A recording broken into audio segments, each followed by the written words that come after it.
I think it's kind of threefold.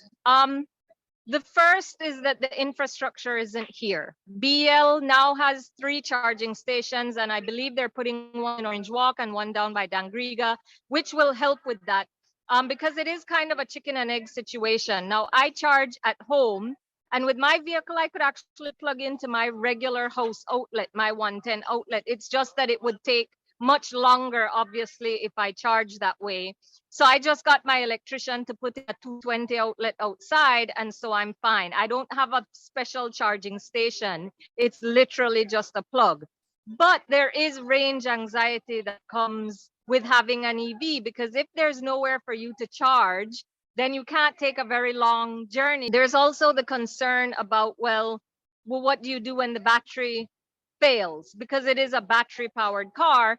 And it's not like there's anyone in Belize, you have people that rebuild alternators and things in Belize. You don't have anybody that rebuilds an EV battery.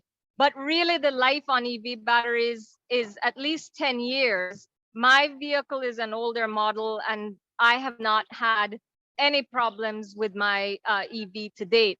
But I think also government really needs to step in and have a proper infrastructure for it, because when I brought in my EV, they charged me duty as if I brought in a 4-cylinder vehicle, which is not what I brought in.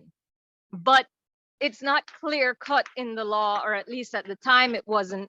And there's no tax incentive or anything. I still paid environmental tax and all the other things.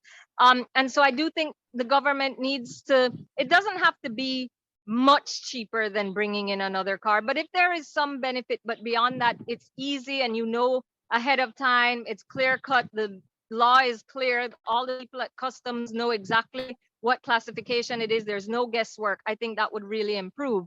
But even in terms of, I think right now there's a hesitation for the government to really make that push, because a lot of their income comes from taxes on fuel.